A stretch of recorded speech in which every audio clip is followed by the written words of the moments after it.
Hello again everybody and welcome to the Big Cat Sanctuary live again. We are here today to have a look at our wonderful Amur leopards and one in particular, Zizi. And we are joined by another one of our keepers. This is James over here. Hi James, how are you? Very good, thank you. Good, good. And we're going to be saying hello to Zizi today. So what are we going to be doing with Zizi? So we're going to be letting Zizi out right now for her dinner. But we're going to do it in a slightly different way. We try to come up with loads of different ways to challenge these cats, get them working hard. Today we've tied her food up. So she's got different strategies of doing this. She can either climb up high and reach down and grab it, or she can stand on her back legs and try and pull that down. So different things to get them working hard using those muscles and keep them occupied. Great, all part of the enrichment for the cats that we do here. So I think Bryony's going to pop in now and let Zizi out, and we can have a look at how she goes at this lovely piece of meat that we've got hanging up for her right here.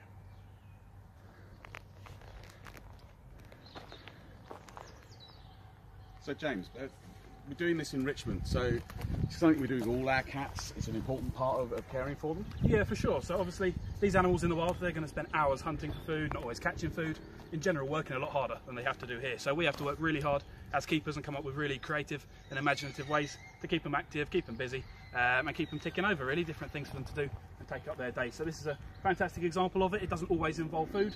Sometimes we'll use different smells, different perfumes, things like that, to replicate the natural things they'd come across in the wild.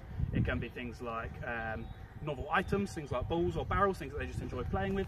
But the thing that we most definitely get the best response from is food enrichment like this. So I've just noticed Zizi coming out in the back corner. Great.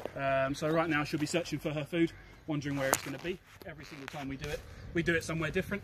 So we could just use a little silver bowl, but that's boring for her, it's boring for us. We try to come up with as many different ways as possible to keep her happy and keep her working hard.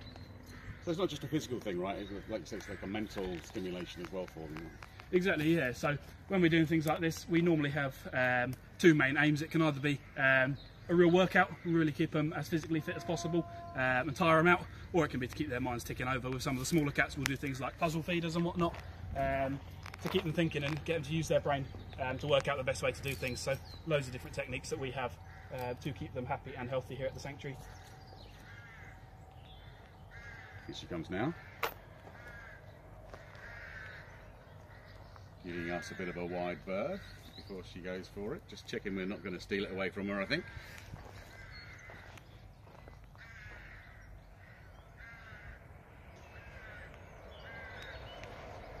So cats, they'll always choose to work smarter as opposed to harder.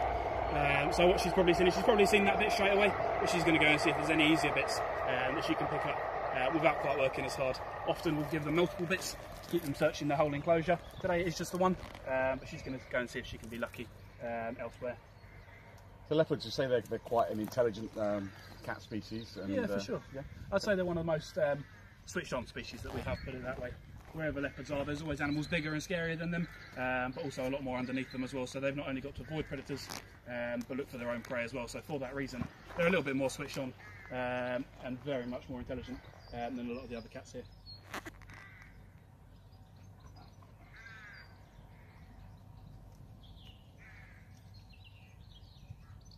Just checking that out, and she's giving us a little bit of a snarl there, but that's quite normal for a leopard as well. They're maybe a little bit more aggressive than some. Yeah, for sure. They're certainly very feisty. Again, because they've always got bigger animals living around them.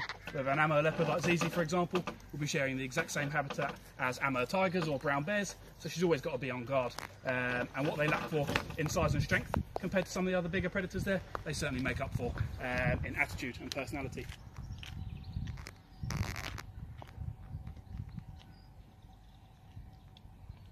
So that was one bit she's just pulled down there. As you can see, there's still a fair bit hanging up. So hopefully this will keep her occupied for as long as possible. Again, if we can keep her occupied for longer, it's less time that she's then wondering what to do, seeing if she can find anything else to do. This will hopefully keep her busy for a long while. You said about personality there, James. So, and Zizi as an individual, you know, how would you describe her personality and some of her traits? She's certainly one of the feistier leopards that we have here. Right. She's been with us many years. She's actually born over in Finland, over at the Helsinki Zoo, but she came here as part of the breeding programme. So she has paired up with our two other males over the years, and she certainly kept them on their toes, and she always keeps us on our toes as well as keepers. She's always very switched on, watching exactly what you're doing to work out if there's any treats in it for her and whatnot. Yeah, she's certainly a very big character here at the sanctuary. So she has in the past paired up with Arthur, who's one of her boyfriends next door, and Hogar as well, another one of our adult males, who's also here with us at the sanctuary. She's produced 2 cubs with each of those, contributing 4 more additions to the breeding program. Now these guys, their breeding program is a global thing. We're only actually looking at around 400 to 500 of these cats globally. That's including the ones in captivity.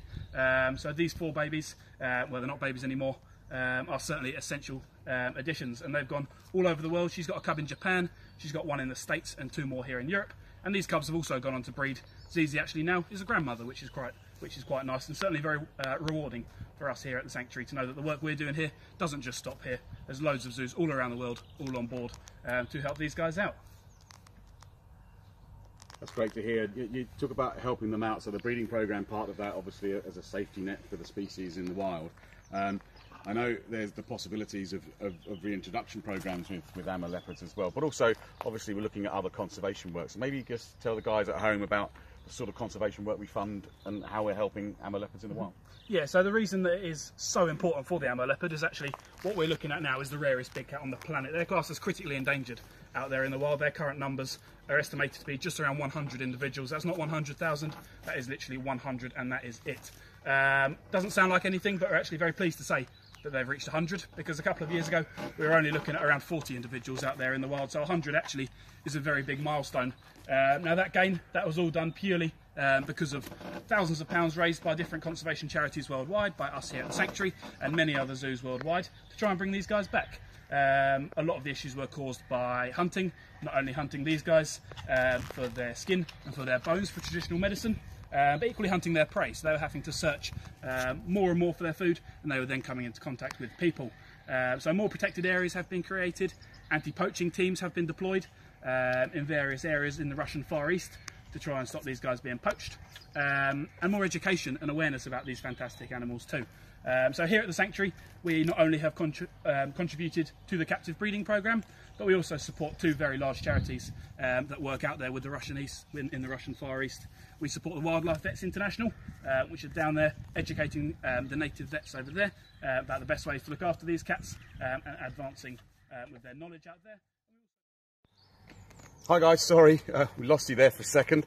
It is live after all, but actually Zizi in that moment has moved her position and she's got herself up high. So James, you know, she's up there and there's quite a lot of high platforms and poles up there. Is that usual for Zizi and a cat like an Amur leopard? Yeah, definitely. The leopards, certainly out of many different cat species, they are one of the best at climbing. They've got fantastic balance. You can see that really long tail that we use as a counterweight when she's up and climbing and whatnot, to help her balance as best as possible when she's up there. So we try and give them as many different options as possible, not only places to sit, places to look out on the sanctuary and see what else is going on, and it gives us more options when we're doing things like this with their food as well, to make it as interesting as possible. So you can see she's up there right now, very, very easily balanced. She's got fantastic grip. You can potentially see those claws that she's using to grip on to her food, and she's not phased at all that she stood on a very narrow beam right now.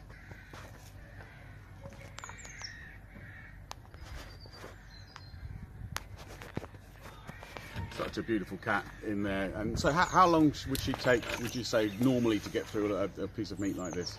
Ooh, I mean, it of course varies how we present it to her. Once she's got a bit of food, normally within about half an hour, that'll be completely devoured. A time like this right now, when she's having to work harder just to actually get the bit of meat, it's going to take her a bit longer, but the longer the better, really, to keep her as occupied for as long as possible. So it can be anywhere up to about an hour. Will be fantastic for Zizi here to have her dinner. We don't actually feed her every day. We tend to average it about 3 times a week for these guys. In the wild, they're what we call a gorge feeder. So they'll have one huge meal, which could potentially last them over a week if it had to. Now we of course don't leave them that long here. Instead, we tend to average it out about 3 times a week for these guys.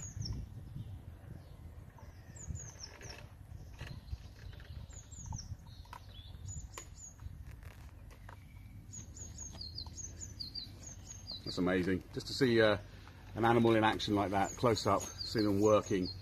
how they eat into their food and how they, you know, how we look after them, how we give them the best enrichment and treatment and welfare. It's really fantastic to see. James, thank you so much.